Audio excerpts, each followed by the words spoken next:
Thank you, Right Honorable Speaker. Right Honorable, there are issues that continue to happen, and they should be of concern to all of us. There are issues to do with the law and the selective application thereof.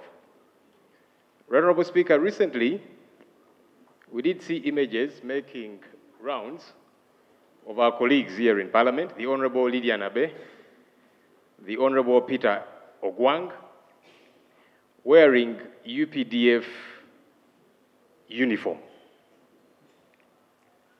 Now, these are known to us. They have never done any kind of military training that qualifies them to be UPDF officers.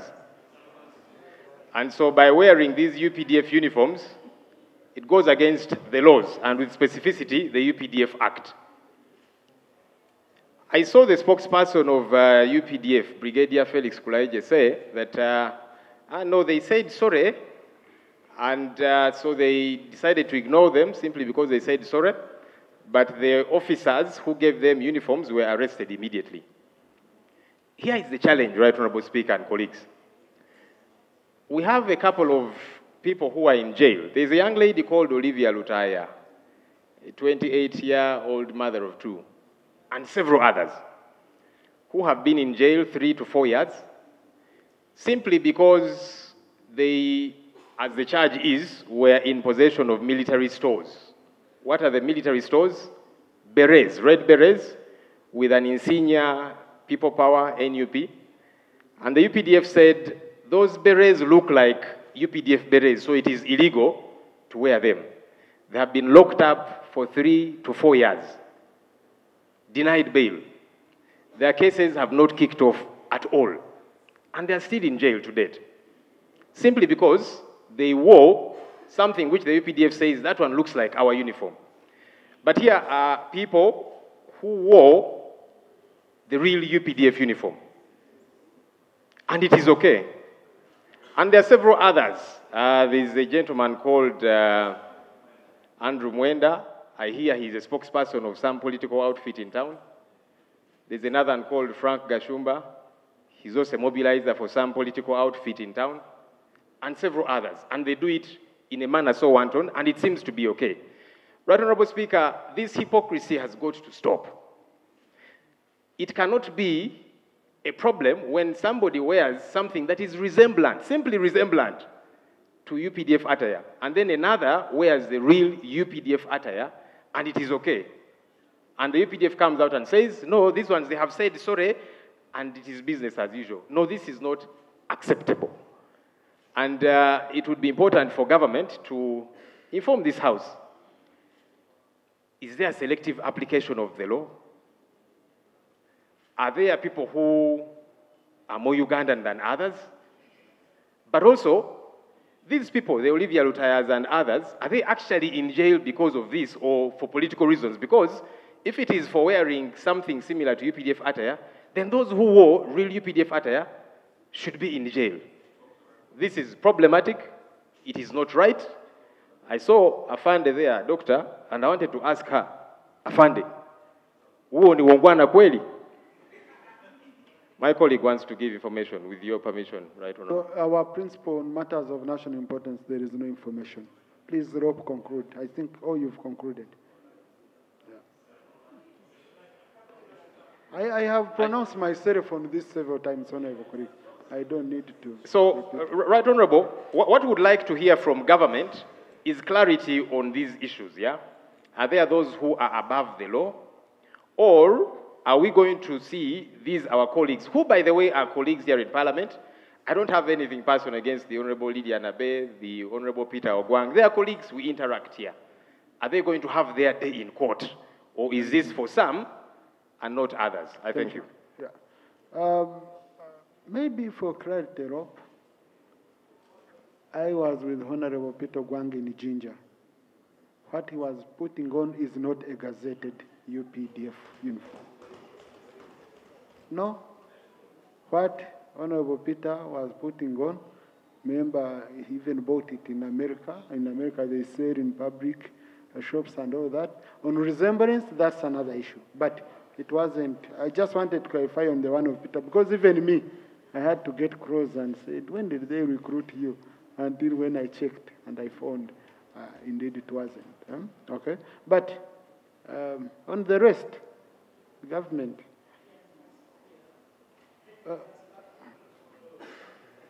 Right Honourable Speaker, thank you very much for giving testimony. Let Honourable Jonathan. Yes. Mr. Speaker, I wanted to persuade you now that you have the expertise to distinguish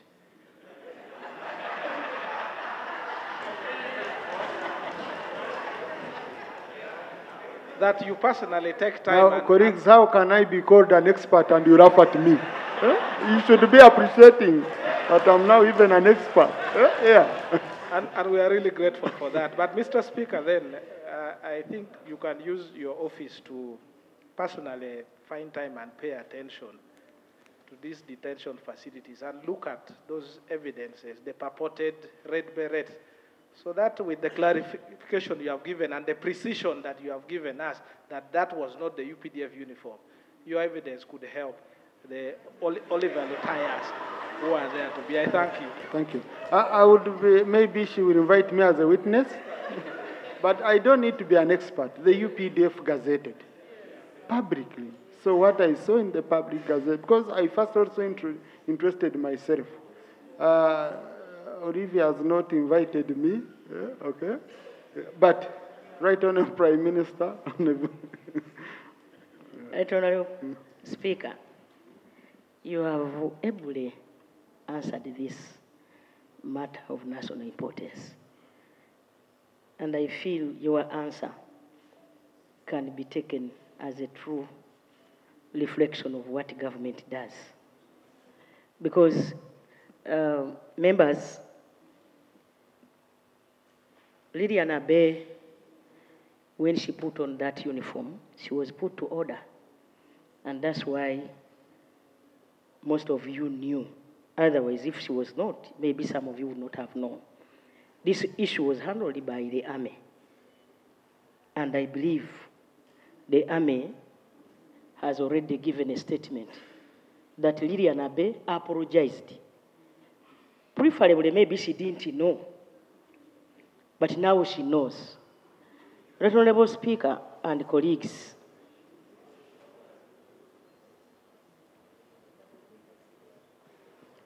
the issue of berets, I always see people putting them on, and I don't see anybody being arrested, including members here. I see you putting them on.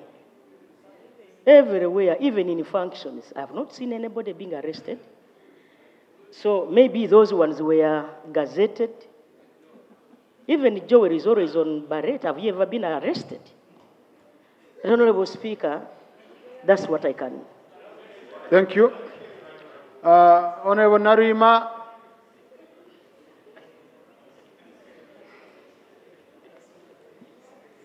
Thank you so much, Right Honourable Speaker. Right Honourable Speaker, of late, we've heard from the Ministry of Internal Affairs the matter concerning the renewal of national identifications through its agency, NIRA. Right Honourable Speaker, most of us here got our national identity cards and were part of the first batch. That was in 2015. And many of our IDs are yet to expire on 2nd December 2024. Whereas we are wondering how can the identification of a national get expired. We would wish to get clarity. As I talk, many of my people in Wakiso and several other areas consult me about this matter. And we are having conmen who are taking advantage that we shall follow this and that. So, Right Honourable Speaker, before our people and the public get conned, could we get a justifiable process? And my prayers to this extent, can the Minister of Local Government, I beg your pardon, can the Minister of Internal Affairs get to this floor here and fully explain what process will be followed could we know whether it's going to attract any fee, like the way many times we see if someone has lost an ID, at least there is some fee. Then 2, after every 9 years, are we continuously going to have this renewal? Could we have that statement? 2, I also request and pray that when it really comes to an extent and we are starting the process, our hard-to-reach areas, like Busi Islands, it's a whole sub-county, but neighboring Kalangala, can we have alternative measures? Because those are some of the issues they face, that when there is a national activity, like mass rolling, the way to be, they have to do it, but their transportation, could we have an alternative on online side that when people have smartphones, there are forms provided online? I beg to pray. Right Honorable Mr. Do you want? Right Honorable Speaker and colleagues, government of Uganda put aside 300 billion, this I know for sure, to do this exercise. And the processes are on. I would only request that you give us some little time, such that the Minister of Internal Affairs can come and give more clarity. But the fact is, we are on course. Wednesday next week, right on. Thank you so much. Minister. Thank you. People in Sembabule district. As of 4 women have been murdered between the dates of 24th of October last year and a day before yesterday, the 5th of February, this very month. And if you could allow me quickly read their names. This report I've gotten this morning from the DPC and the RDC, and all of us have been working at it. Nantingo Annette, Nakuya Madrin, Najuka Flavia, Nabasirie Mastula, all of whom have testified that they are sex workers in Sembabule Town Council Parish Zone. They are strangled, raped, and murdered. It is keeping on recurring in our Sembabule Town Council, and investigations are going on. My prayers, quickly. I have 2 prayers. This one, I think, was killed a day before yesterday, and all people are scared. 1, the relevant ministries of Security and Internal Affairs to quickly help our people, as our security people and the RDC have done their best, and I've talked to all of them this morning to put a small aid post or security lights or engage other people. My prayer number 2, that government should quickly help us with a special fund to these girls and women, like they did one day in Entebbe, where these women claim that this is an economic activity, that government can help them with at least an economic activity, a special fund quickly, because they have children, and then we can start something small for them and engage them in active business. I thank you. Thank you. Right. Right Honorable Speaker and colleagues, it's unfortunate that we have lost lives. However, before coming here, I had already got information that there are murders in Sembabule. We had a meeting with the Minister of Internal Affairs. General Mohoz himself was present. And we have instituted a team to go to Sembabule to find out what really happens. And those police officers, senior at that, will be there for some time so that these criminals can be arrested. Now, for our senior citizens who work at night, I can only say they can go to PDM. Then 2, we have the Women Fund. Because that time of Entebbe, WEP was not there, and the PDM. So we can only see through the Member of Parliament how they can access this money. And they start their economic activities. Thank you so much. Thank you. Clerk, ascertain for me quorum, both physical and online, and you give me results. Colleagues in the public gallery, this afternoon, we have a delegation of elders from for this space, but I don't have that power. The Prime Minister is here. She's the leader of government business, so she should know much more. But Right Honourable Prime Minister, on that regard, there are also elders whom they recorded wrongly. And this is across the country. And the process of correcting that error on a national ID, you find someone you see with great-grandchildren, they show that she has 60 years. And the community knows they are even 90. Just Right Honourable. Right Honourable Speaker and colleagues, I want to thank the member and our voters who are up there for the information. Honourable Speaker, we are lucky this government thinks about all the age brackets. Under PDM, we all agreed that 10% of the PDM money should go to the elders between the years of 60 up to 79. So the member should only help us to make sure that those elders in that age bracket get their support. Then two, Right Honourable Speaker, the few years I've spent as Prime Minister, I've discovered that during the time when we are registering people, during that time of the national ID, people were lowering their age because they did not want to be seen as very old, especially our mothers and the boys. And so now, when time came, they found themselves caught off guard. And so we have been, as a government, trying to rectify that. So members should not fear. They should go to their nearer offices in the districts and rectify this, because it can be seen. Some of these people have their birth certificates, and some of them have the baptism cards, and this can be seen. Thank you so much. Thank you, Right Honourable. Honourable Chimosho. Thank you very much, Right Honourable Speaker. Right Honourable Speaker and colleagues, I raise on a matter of national importance. Right Honourable Speaker, in my area of Kazo, there is a secondary school, but I've also established that it is happening elsewhere, and it is a seed school. Government gave it money for upgrade.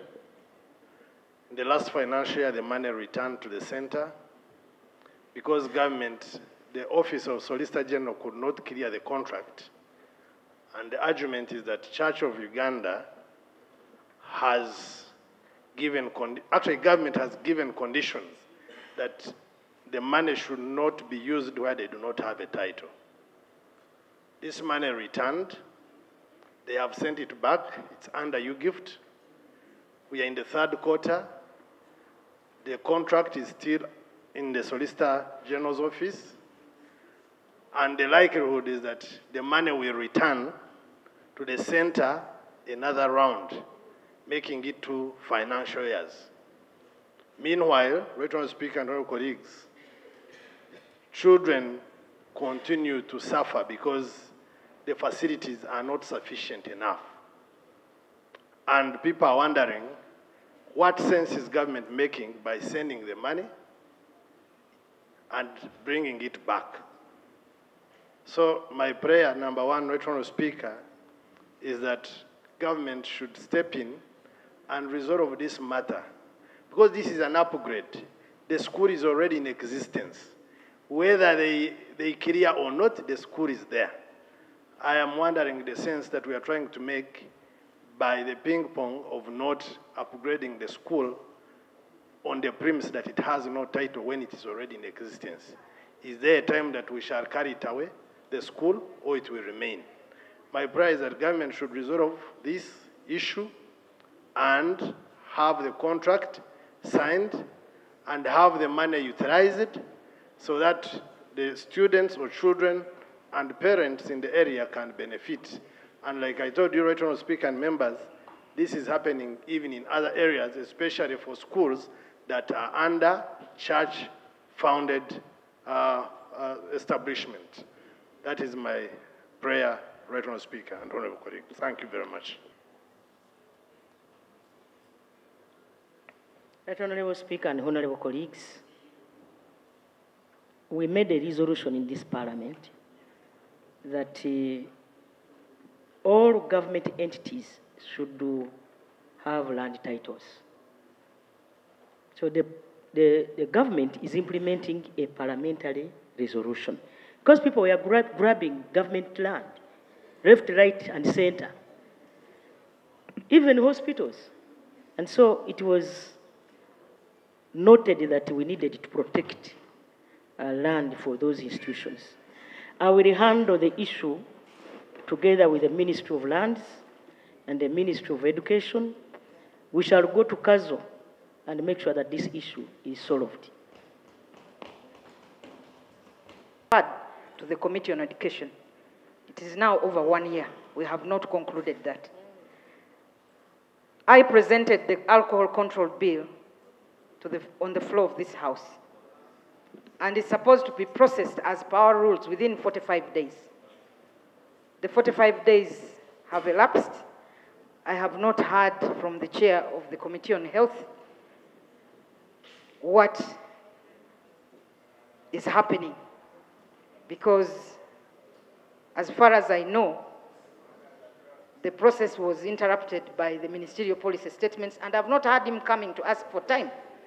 So, Right Honourable Speaker, the procedural issue I'm raising, would it not be right for the chair of the Committee of Health to tell us if, and education also, why they are not meeting the timelines as per our rules of procedure?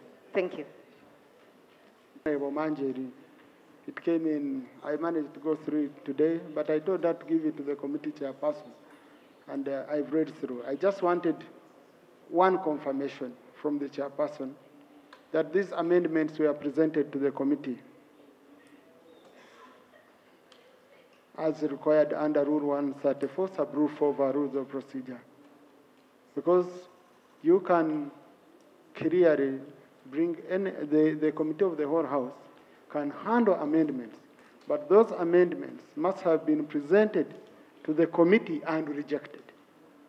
Otherwise, Rule 1, I think it's Rule 129, Sub-Rule 3 of our Rules of Procedure, if you have amendments to the bill, you take them to the committee.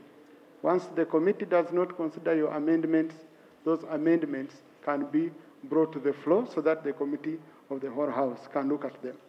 And in the case of Marema Birizi Kiwanuka versus Uganda Law Society, court declared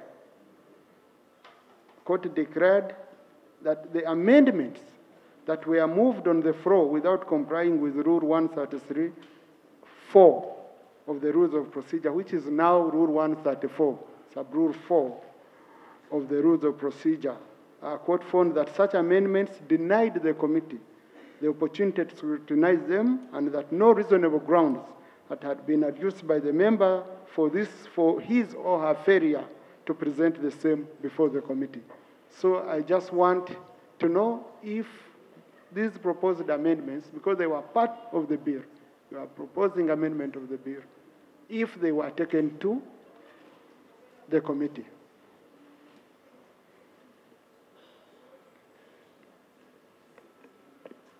Thank you so much, Right Honourable Speaker.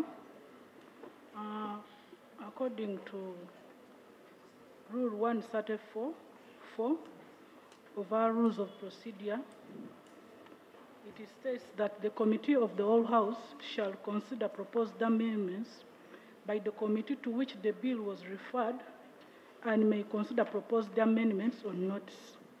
Where the amendments were presented but rejected by the relevant committee, or where, for reasonable cause, the amendments were not presented before the relevant committee.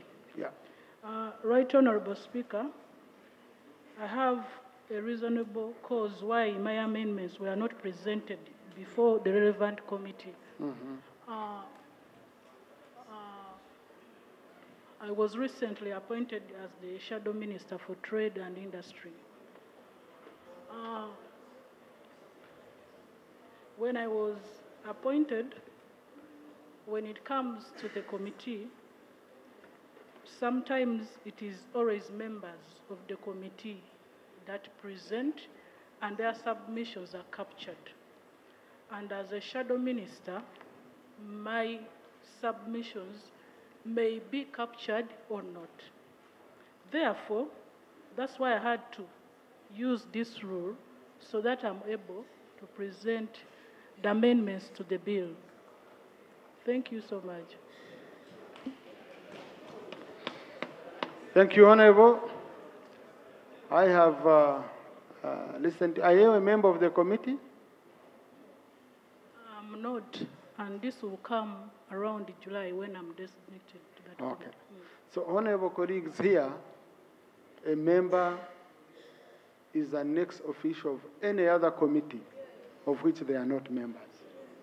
Honorable colleague, it is imputing a bad motive on a committee to say you thought you can present your ideas, your views to the committee, and they are not listened to. That is putting a very bad image on Parliament, that colleagues cannot listen to submissions of other colleagues. If a honorable member can't be listened to, then what about strangers? Okay? So, honorable, I find your cause not that reasonable. And the problem, when you read through her proposed amendment, it's basically amending nearly the whole bill, saying reject the whole bill. Now, you should have taken it to the committee so that you make our work easy. Very simple. You can't hide behind being a shadow minister. You're a member of parliament from a sugarcane growing district. You know the interests of your people. So, colleagues, let's go. You have a chance of voting down what the committee has presented or accepting what the committee has presented. Let's not be delayed by this, but I just wanted to inform you in time. Mr. Speaker, I listened to my honorable colleague. She seemed not to have put her reasonable cause quite clearly for the House to understand. But if I understood her well, the practice in this House is that when committees sit, the notices are actually sent to members of the committee or through the WhatsApp forum. And even if you're a member of parliament, it is extremely difficult for you to know where committees are seated.